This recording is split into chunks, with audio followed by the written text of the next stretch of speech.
नमस्कार बंधुओं, आज आपको मैं सफाई की कहानी सुनाने जा रही हूँ। दिवाली आने वाली है सभी के घरों में, और दिवाली के पहले हम सब सफाई करते हैं। ठीक इसी तरह दीपावली आने वाली है, पूरे घर की सफाई करना है। यही जुमला मैं सुबह से लगातार रटे जा रही थी। पतिदेव भी शायद सुन सुनकर थक गए थे। उन्होंने कहा, ऑफिस में एक टेम्पररी चपरासी अपॉइंट हुआ है, बिहार से है। आज ऑफिस जाते ही उसे भेज दूंगा, सब कुछ साफ कर देगा और तुम करा भी लेना। मन बड़ा आश्वस्त हुआ, खुश हुआ। उसका नाम तो बता दो, कैसे जानूंगी उसे? अरे नाम है गोनू झा, अच्छा शरीफ बच्चा है, सारा काम कर देगा, फिक्र ना करो। जाते समय उसे 100 रुपये पकड़ा देना, खुश भी हो जाएगा। मेरी खुशी तो गोनू झा नाम से ही काफुर हो गई। फिर लंबी सांस ली, सोचा नाम और जात से क्या होता है, आगे पढ़ाई लिखाई नहीं करोगे, आवारागर्दी करोगे तो चपरासी ही बनोगे ना। बचपन में गोनू झा के किस्से पढ़ते थे और अब ये बेचारे सफाई करेंगे मेरे घर की। खैर, लक्ष्मी झाड़ू लगाती है, सरस्वती कूड़ा फेंकती है, और तो और राम नाम का चोर कल ही पकड़ाया। शहर के सबसे बड़े गुंडे का नाम विष्णु है। क्या हुआ अगर गोनू झा आज मेरे घर की सफाई कर लेंगे? छी, मैं भी पागल हूँ, क्या ज़रूरत है इतना सोचने की। अभी नाम के समुद्र में मेरे गोते भी ख़त्म नहीं हुए और दरवाजे पर एक संभ्रांत युवक हाजिर था। गोड़ लगई छी भौजी, हम गोनू झा छी। भौजी? मैं तो परेशान। हमारा तो सरनेम पाठक है, इसने कैसे अंदाज़ा लगा लिया कि मैं भी मिथिलांचल से हूँ। और तो और मुझे मैथिली बोलना भी नहीं आता।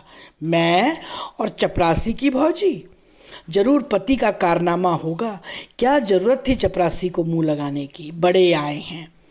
जानबूझकर उसके प्रणाम को मैंने अनसुना कर फिर से कहा, क्या नाम है तुम्हारा? बड़े प्यार से उसने उत्तर दिया, हमारा नाम गोनू झा। ठीक है, अंदर आ जाओ। ठंडा सा जवाब, एक बड़े उत्साही इंट्रोडक्शन का।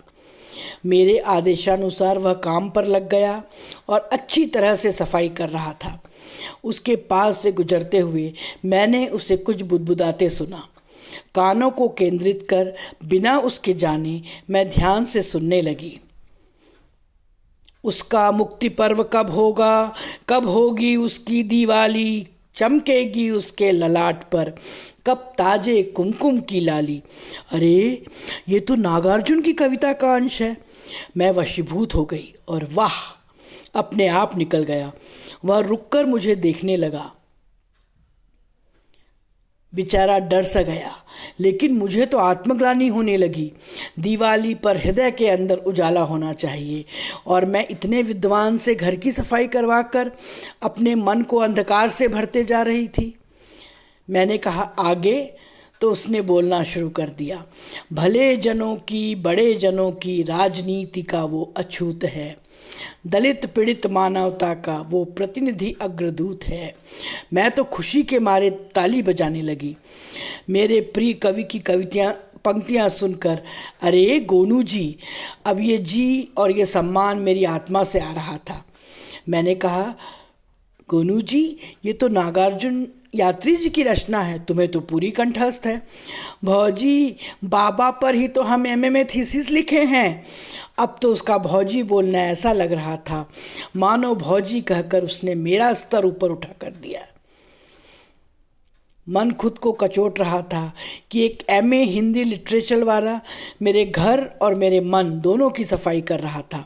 मन कह रहा था उससे बाबा की रचनाएं एक के बाद एक सुनते जाऊं। फिर क्या था, मन की सुन ली। झट दौड़कर गोनू झा जी के लिए चाय और पकोड़े बनाए और अपने प्रिय यात्री बाबू की कविताओं की बारिश में मैं भीगती रही। रोम रोम पुलकित हो रहा था।